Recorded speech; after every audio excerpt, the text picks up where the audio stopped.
আসসালামু আলাইকুম রহমতুল্লাহ। আমরা শুধু ভারত ভারত করে মাথা নষ্ট করে ফেলি, কিন্তু ভারত ছাড়াও আমাদের যে আর কেউ হজম করেছে না, অর্থাৎ বাংলাদেশিদেরকে যে আর কেউ বিশ্বাস করেছে না, আশ্রয় দিচ্ছে না, প্রশ্রয় দিচ্ছে না, তার পেছনে অনেকগুলো বহু কারণ আছে। যেমন বাংলাদেশের এখন কার সাথে সম্পর্ক পান? আমেরিকার সাথে সম্পর্ক। এখন এই আমেরিকার সাথে আপনার কাতার, দুবাই, বাহরাইন, মালয়েশিয়া, সিঙ্গাপুর, চীন, রাশিয়া, এর সম্পর্ক ভালো? এদের সম্পর্ক তো ভালো নয়। অর্থাৎ আমেরিকাকে এরা উপর উপর সহ্য করতে পারলেও ভেতর থেকে তো সহ্য করতে পারে না। আপনারা জানেন 5ই আগস্টের পর থেকে ভারত বাংলাদেশের ট্যুরিস্ট ভিসা বন্ধ করে দিয়েছে। এই সীমিত পরিসরে কিছু আপনার চিকিৎসার ভিসা দেওয়া হচ্ছিল। অবশ্য রিসেন্টলি সম্প্রতি এসে চিকিৎসা বা সেবার ভিসা বহু বাড়িয়েছে, কিন্তু ট্যুরিস্ট ভিসা একেবারে বন্ধ করে দিয়েছে। দিবে না কারণ এই যে তেহরিক তালেবান টিটিপি সন্ত্রাসী গ্রুপের এক জঙ্গি বাংলাদেশের ফয়সাল নামে এক ছেলে যে সেখানে মারা গিয়েছে, সেটা আপনারা দেখেছেন। পাশাপাশি মালয়েশিয়া কী করেছে আপনারাও সেটা দেখেছেন।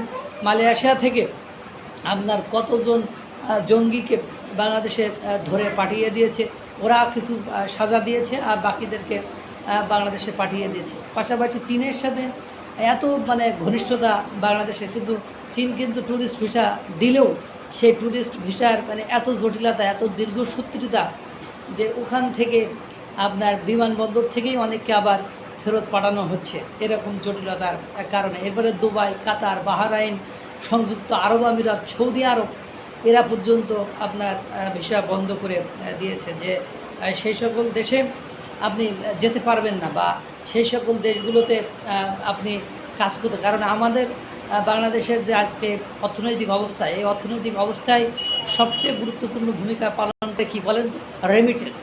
এই রেমিটেন্স এদেশের মানুষ কর্মসংস্থান ও দেশে যায়, বিভিন্ন দেশে যায়, বিশেষ করে মধ্যপ্রাচ্যের দেশেই তো বাংলাদেশের মানুষ বেশি যায়। মধ্যপ্রাচ্যের দেশগুলো বাংলাদেশ থেকে মুখ ফিরিয়ে নিচ্ছে। আমরা তো শুধু পড়ে আছি ভারত নিয়ে। শুধু ভারত নয়, আপনি আপনার কর্মসংস্থান আরও অনেক জায়গা থেকে হারাচ্ছেন। আপনি আপনার প্রতিবেশী দেশ ভারতের সাথে সকলের সম্পর্ক ভালো। দেখেন দুবাই, কাতার, বাহরাইন, সৌদি আরব, সিঙ্গাপুর, চীন, জাপান, মালয়েশিয়া, কার সাথে আপনার ভারতের সম্পর্ক খারাপ?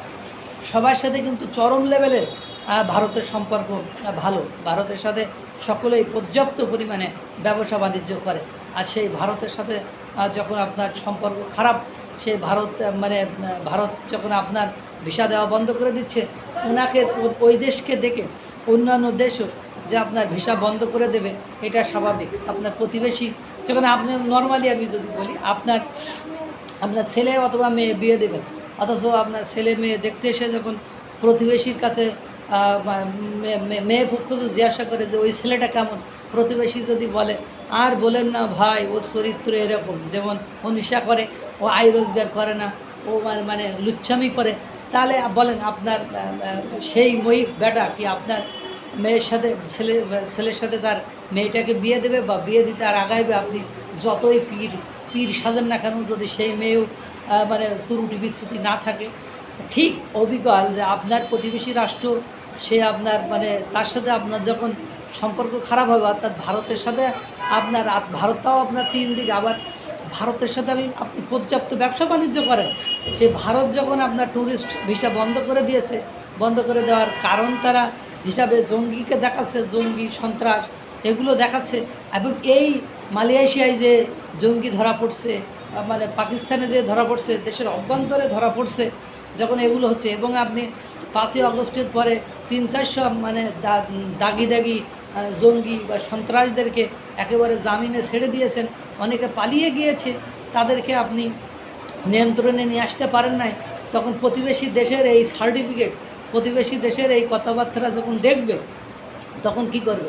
এই যে দেখেন দুবাই আপনার জুলাই গণঅভ্যুত্থানের সময় অনেকেই রাস্তায় নেমেছিল আন্দোলন করার জন্য, তাদেরকে যে দুবাই সরকার আটক করেছিল, অনেকে ছেড়ে দিয়েছে, অনেকে কিন্তু এখনও অনেকে ছেড়ে অনেকে দেশে পাঠিয়ে দিয়েছে, অনেকে কিন্তু এখনও কারাদণ্ড ভোগ করছে। অর্থাৎ ওই সকল দেশগুলো মধ্যপ্রাচ্যের দেশগুলো এসব গণ অভ্যুত্থান, গণ আন্দোলন এই সুযোগ সুবিধা ওরা কখনো দেয় না। তো প্রতিবেশী দেশ ভারতের সাথে আপনার যত সম্পর্ক খারাপ, দেখেন এরা যা যা করছে আপনার বাইরের দেশগুলো মানে দুবাই, কাতার, বাহরাইন, সিঙ্গাপুর, থাইল্যান্ড, মানে শ্রীলঙ্কা, মায়ানমার, মানে এরা কিন্তু একই স্টাইলে আপনার চলা শুরু করেছে। অর্থাৎ ওই যে প্রতিবেশীর সাথে আপনার সম্পর্ক ভালো নয়, এর মানে হলো আপনার কারোর সাথে সম্পর্ক ভালো হবে এ আশা আপনার কাছে একেবারে পুরো অমূলক। আপনি মানে শত চেষ্টা করেও আপনি আর ঠিক করতে পারবেন না। এই যে একের পর এক ভিসা বন্ধ, তার মানে কি আপনার রেমিটেন্সও মানে কমে যাবে। একের পর এক আপনার মানুষ কর্মহীন হয়ে পড়তেছে। যারা বিদেশ গমন করবে বা বিদেশ যাচ্ছে, তারা কিন্তু কিভাবে যাচ্ছে, কিভাবে কাজ করতেছে সেটা আপনারা দেখেছেন। অর্থাৎ ভারতের সাথে আপনার সম্পর্ক খারাপ, দ্যাট মিন্স আপনি মধ্যপ্রাচ্যে, এশিয়া মহাদেশের প্রত্যেকটা দেশের সাথে আপনার সম্পর্ক খারাপ। যদিও চীনের সাথে সম্পর্ক ভালো, কিন্তু দুর্ভাগ্য হলো সত্য, চীনের ওখানে দীর্ঘসূত্রিতা, জটিলতা কিন্তু আছে। তারাও কিন্তু অত সহজে কোনো কিছু দিচ্ছে না। মালয়েশিয়ায় কিন্তু লোক আপনি বৈধভাবে নিচ্ছে না। যারা যাচ্ছে চুরি করে যাচ্ছে, কখন দেখা ধরপাকড় শুরু হবে, এদেরকে দেশে পাঠাবে, মানে তখন আপনারা বুঝবেন। মানে ভারতের সাথে শত্রু, ভারত আপনার শত্রু, তার মানে পুরো বিশ্ব আপনার একদিন শত্রু হয়ে যাবে। বর্তমান সময়ে দেখেন, আমি একটু ছোটো মুখে বড় কথা হয়ে যায় যে পাকিস্তান এবং মার্কিন যুক্তরাষ্ট্র ব্যতীত আপনার কিন্তু আর কোনো দেশের সাথে সম্পর্ক ভালো নয়। তাহলে বুঝতে পারতেছেন যে আপনি কোন বিপদের মুখে পড়তে যাচ্ছেন। আল্লাহ তাআলা সকলকে ভালো রাখুক, সুস্থ রাখুক। আসসালামু আলাইকুম ওয়া রাহমাতুল্লাহ।